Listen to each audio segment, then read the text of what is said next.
Hello everyone, आप सभी का हार्दिक स्वागत है। आज हम इस वीडियो के माध्यम से पढ़ेंगे कवयित्री मीराबाई की जीवनी, उनके रचनाएं और उनकी काव्यगत विशेषताओं के विषय में। तो आइए अब हम पढ़ते हैं मीराबाई के जीवन परिचय के बारे में। सबसे पहले देखते हैं मीराबाई का जन्म।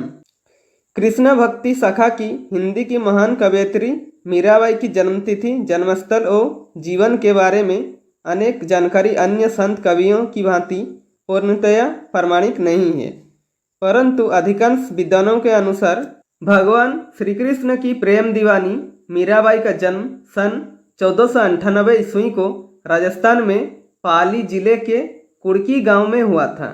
इनके पिताजी का नाम रतन सिंह राठौड़ और इनकी माताजी का नाम वीर कुमारी था।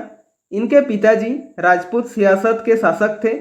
मीराबाई अपने माता पिता की एकलौती संतान थी।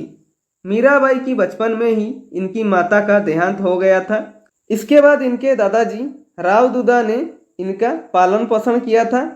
मीराबाई के दादाजी भगवान विष्णु के भक्त थे। इनके दादाजी एक कुशल योद्धा होने के साथ साथ भक्त हृदय वाले भी थे। इनके दादाजी पूजा पाठ और धर्म में बहुत अधिक विश्वास रखते थे, जिसके कारण मीराबाई साधु संतों की संगत में बचपन से ही रहने लगी थी। बचपन में मीरा के माताजी ने उसे एक भगवान श्री कृष्ण की मूर्ति दी थी, जिसके साथ वह हमेशा खेलती और बातें करती रहती थी। उसके बाद देखिए मीराबाई का विवाह। मीराबाई का विवाह इनके दादाजी ने चित्तौड़ के राजा राणा सांगा के पुत्र कुमार भोजराज के साथ 1516 ईस्वी में किया था। विवाह के कुछ समय बाद इनके पति का देहांत हो गया। पति की मृत्यु के बाद उन्हें पति के साथ सती करने का प्रयास किया गया, परंतु मीरा इसके लिए तैयार नहीं हुई। मीरा के पति का अंतिम संस्कार चित्तौड़ में मीरा की अनुपस्थिति में हुआ। पति की मृत्यु पर भी मीरा माता ने अपना श्रृंगार नहीं उतारा, क्योंकि वह गिरधर को अपना पति मानती थी। उसके बाद देखिए मीराबाई का भक्ति काल का समय। मीराबाई बचपन से ही भगवान श्री कृष्ण के भक्त थे। भगवान श्री कृष्ण को ही अपना पति मानते हुए मीराबाई उनकी भक्ति में लीन रहती थी। मीरा की भक्ति कांता माधुर्य दाम्पत्य भाव की मानी जाती।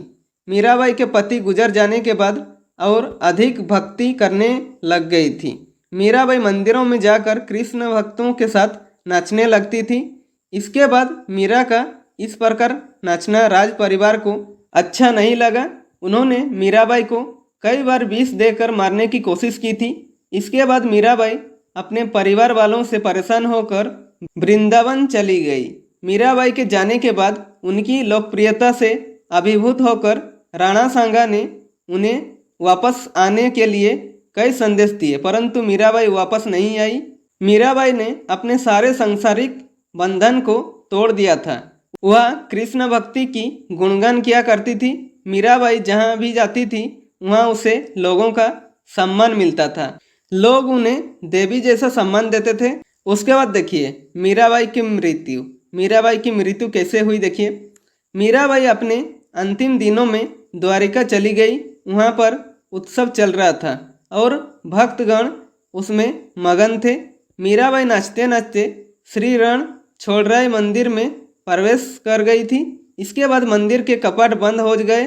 जब मंदिर के कपाट खोले गए तो मीराबाई वहाँ पर नहीं थी। उनका चीर मूर्ति के चारों तरफ लिपट गया था और मूर्ति अत्यंत प्रकाशित हो रही थी। मीराबाई मूर्ति में समा गई थी। मीराबाई का निधन 1548 ईस्वी में द्वारिका में हुआ था। उसके बाद देखिए मीराबाई की रचनाएं। मीराबाई के काव्य रचना में इनका कृष्ण भक्ति प्रेम, इनके हृदय की सरलता का स्पष्ट रूप मिलता है। भक्ति भजन ही इनकी काव्य रचना है।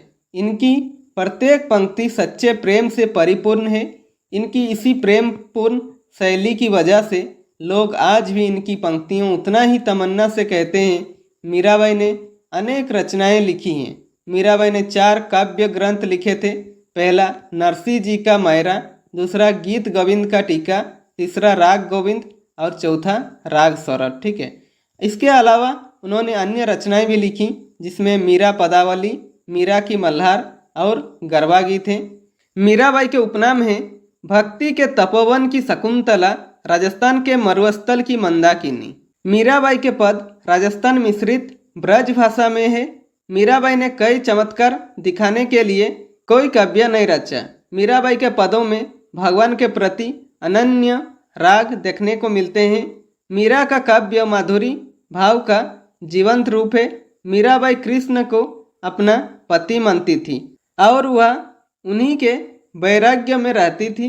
इनके पदों में श्री कृष्ण के प्रति वैराग्य को दिखाया गया है। मीराबाई को यह विश्वास था कि वह पिछले जन्म में वृंदावन की गोपियों में से एक थी। उनके मन में गोपियों की तरह भगवान के प्रति शारीरिक मिलन था। मीराबाई 16वीं शताब्दी की भक्ति धारा की एक संत थी। वह अपनी भक्ति के द्वारा मोक्ष को प्राप्त करना चाहती थी। मीराबाई का मानना था कि आत्मा और परमात्मा मृत्यु के बाद एक हो जाते हैं। मुझे उम्मीद है आज का ये वीडियो आपके लिए बहुत ही हेल्पफुल रहेगी। तो फ्रेंड्स, वीडियो अच्छी लगे तो लाइक कीजिए और यदि आप चैनल में नए हैं तो चैनल को सब्सक्राइब कर दीजिए और बेल आइकन को दबा दीजिए ताकि मेरे सारे वीडियो आप तक पहुंचती रहेगी। और हो सके कैसी लगी वीडियो कमेंट बॉक्स में कमेंट करके ही बता सकते हैं।